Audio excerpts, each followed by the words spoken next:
عورتوں کو سمجھا لو کہ موٹے دوپٹے میں نماز پڑھی جاتی. جو دوپٹہ میں نے پہنا ہوا اس میں میری نماز نہیں ہوگی.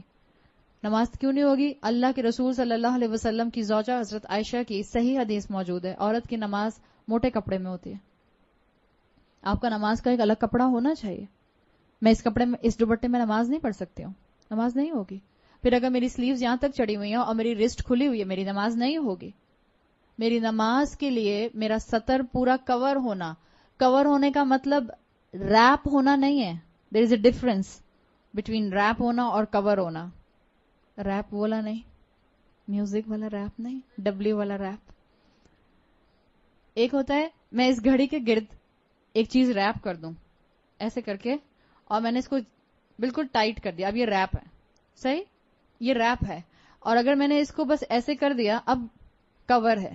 سو there is a difference between to wrap something and to cover something. جب عورت کو نماز پڑھنی ہوتی ہے تو اس کو اپنے آپ کو ریپ نہیں کرنا ہوتا، اس کو اپنے آپ کو کور کرنا ہوتا ہے. سو برائے مہربانی اگر آپ اسکنی جینز پہنتی ہیں، یا اگر آپ ٹائٹ لیگنز پہنتی ہیں، یا اگر آپ ایسا چوڑی دار پاجامہ پہنتے ہیں جس کو اتارنے کے لیے آپ کو کشتی لڑنی پڑتی ہے، تو پلیز اس کے اندر نماز نہیں ہوتی ہے. یا تو پھر اپنا کوئی اسکرٹ بنائیے، عبایا بنائیے جس کو آپ نماز کے ٹائم پر پہن لیں. اول تو پلیز وہ پہنے بھی نہیں. اتنا دل سے دعا نکلتی ہے اللہ ہم سب کی بچیوں کو ہدایت دے. وہ لباس جو ہمارے جسم کی ایک ایک ساخت کو واضح کر دے، وہ لباس آپ گھر میں بھی نہیں پہن سکتے. بیٹی باپ کے سامنے پہن سکتی ہے؟ نہیں پہن سکتی ہے. کیسے پہن سکتی ہے؟ انفیکٹ عورت کے سامنے نہیں پہن سکتی. اتنے بڑے بڑے چاک پہن لیتے ہیں ہم، اور پھر ہمارے اوپر تک سلٹس ہوتے ہیں، اب ہمیں تھائیز اپنی فل ٹائٹ لیگنز پہنے ہوئے ہوتے ہیں. عورت کے سامنے سطر کیا ہے؟ نیول ٹو نی، ناف سے لے کر گھٹنوں تک. یہ آپ کسی عورت کے سامنے بھی نہیں کھول سکتے انٹل انلیس کہ آپ گائنوکالوجسٹ کے پاس جا رہی ہیں یا ڈاکٹر کے پاس جا رہے ہیں. اور ہمارے یہاں کتنا کامن ہے انڈر لیگز ویکسنگ کروانا. اٹس حرام، فاربیڈن، ناٹ الاؤڈ. نماز کے لیے موٹی چادر استعمال کیجیے. نماز کے لیے ایسی چادر استعمال کیجیے کہ جس میں آپ سر سے پاؤں تک کور ہو جائیں. اگر آپ نے ڈھیلا لباس نہیں پہنا ہوا ہے، کوئی عبایا رکھ لیجیے اپنا، کوئی اسکرٹ بنا لیجیے اپنا.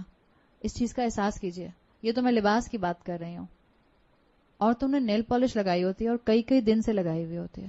اب تو جب سے یہ اللہ ہم پر اپنا رحم کرے، یہ جب سے کون سے والے نیلز آئے ہیں، آرگینک نیلز ہیں، آرگینک کلرز آئے ہیں کچھ. جب آپ اپنا ایسا مینیکیور کرواتے ہیں، جب آپ جاتے ہیں سیلونز کے اندر اور اپنے نیلز کے اوپر پتہ نہیں کون سا نیل آرٹ بنوا کر آتے ہیں جو 15-20 دن تک پانی میں ہاتھ جانے سے بھی نہیں اترتا، اسی کے ساتھ آپ نماز پڑھ رہے ہیں. کیوں دین کا مذاق بنا رہے ہیں؟ کون سی اللہ کی شان رحیمی کے انتظار میں بیٹھے ہوئے ہیں؟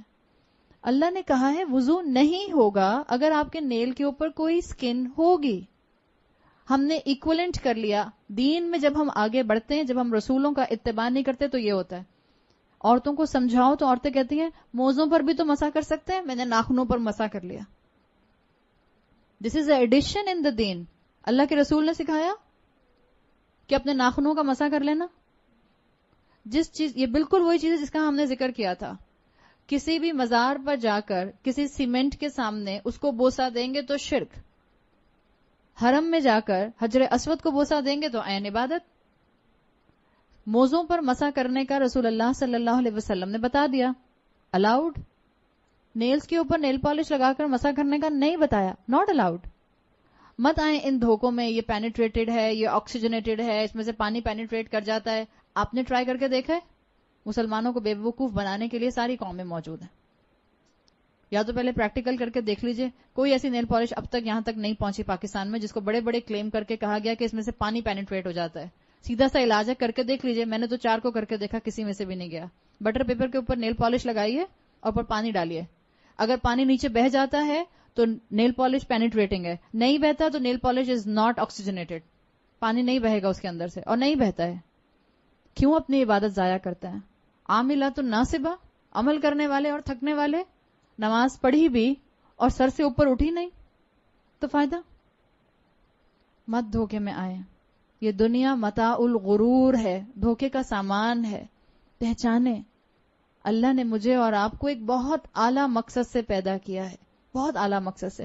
کسی کو بہت شوق ہے نیل پالش لگانے کا، ایک وضو کر کے نیل پالش لگائیے, دوسرے وضو سے پہلے اتاریے, اپنا وضو کیجئے, نماز پڑھیے, پھر لگا لیجئے. کرتی رہیں سارا دن یہی کام, بڑی فارغ ہیں آپ. 12 لگا کسی کو شوق ہے تو میں منع نہیں کروں گی, لیکن پلیز اپنی نماز ضائع مت کیجئے. اگر آپ کو شوق ہے تو کیجئے. ایک ٹائم پہ مجھے بھی یہ شوق تھا, میں نے بہت کیا ہے.